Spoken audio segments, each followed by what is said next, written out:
امریکہ، اسرائیل اور ترکی کی حمایت سے شام پر قابض ہونے والی جولانی حکومت شیعہ برادری کے خلاف فرقہ وارانہ قتل و غارت کا ایک نیا باب رقم کر رہی ہے۔ کیا یہ آخری دور کی نشانی ہے جب شام میں شیعوں کو چن چن کر قتل کیا جائے گا، جس کی پیش گوئیاں بھی کی جا چکی ہیں؟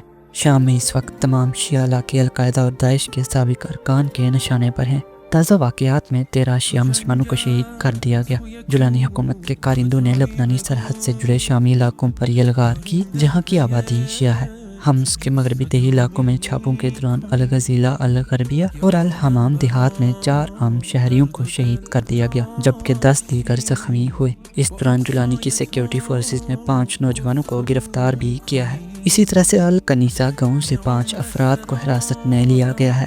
ترون گاؤں سے بھی 3 افراد گرفتار کیے گئے، جبکہ 3 زخمی ہوئے۔ کفریان گاؤں میں 27 افراد کو گرفتار کیا گیا اور شیعہ قبروں کی بے حرمتی سمیت مقامی افراد پر تشدد کیا گیا۔ تسنیم گاؤں میں ایک شخص کو گولی مار کر شہید کر دیا گیا، جبکہ شمال مغربی حمص کے اشنیا گاؤں سے 4 لاشیں برآمد ہوئی ہیں۔ مرمین گاؤں کے قریب شیعہ مذہبی تصاویر ہٹانے سے انکار پر 4 افراد کو شہید اور 2 کو زخمی کر دیا گیا۔ شام میں پچھلے 1 مہینے سے بھی کم عرصے میں فرقہ وارانہ حملوں میں 166 افراد مارے جا چکے ہیں۔ جولانی حکومت کا دعویٰ ہے کہ یہ کارروائی بشار الاسد کے وفادار ملیشیاؤں کے خلاف تھی، لیکن آزاد رپورٹس اس کے برعکس ایک دل دہلا دینے والی حقیقت پیش کرتی ہیں۔ شیعہ برادری پر یہ مظالم صرف قتل و غارت تک ہی محدود نہیں ہے۔ شام میں شیعہ مسلم لڑکیوں کے اغوا کے واقعات میں خطرناک حد تک اضافہ ہوا ہے، خاص طور پر حمص، لاذقیہ اور طرطوس کے علاقوں میں یہ صورتحال انتہائی سنگین ہے۔ ایک افسوسناک واقعے میں 16 سالہ فاطمہ حسین کو لاذقیہ کے گاؤں بیت الجنہ سرات کے وقت اغوا کر لیا گیا۔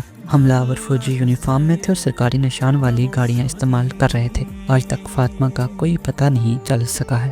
یہ سب کارروائیاں فرقہ وارانہ بنیاد پر ہو رہی ہیں، جن کا مقصد شیعہ اور علوی برادریوں کو شام سے بے دخل کرنا ہے۔ تحریر الشام کی نئی حکومت منظم طریقے سے آبادیاتی تبدیلی کی مہم چلا رہی ہے۔ انہی مظالم کی وجہ سے اب تک 1 لاکھ شیعہ مسلمان شام سے نقل مکانی کر کے لبنان چلے گئے۔ شام میں شیعت کے خلاف مظالم اس قدر بڑھ چکے ہیں کہ ایران نے ترکی کو اس بارے میں مطلع کیا ہے۔ ایران کے وزیر خارجہ نے ترکی کے وزیر خارجہ سے اس حوالے سے بات کر کے ان پر زور دیا کہ وہ شام کے شیعوں کے خلاف قتل و غارت کری کے ان واقعات کو کنٹرول کرے۔ ان مظالم کو دیکھتے ہوئے بہت سے لوگ یہ سوال کر رہے ہیں کہ کیا یہ وہی حالات ہیں جن کا ذکر آخری دور کی پیش گوئیوں میں آیا ہے۔ یہ مانا جاتا ہے کہ ظہور امام مہدی علیہ السلام سے قبل شام کے شیعوں پر مظالم کے پہاڑ توڑے جائیں گے، انہیں چن چن کر قتل کیا جائے گا اور ان کی املاک پر قبضہ ہوگا اور ان کے علاقوں کو اجاڑ دیا جائے گا۔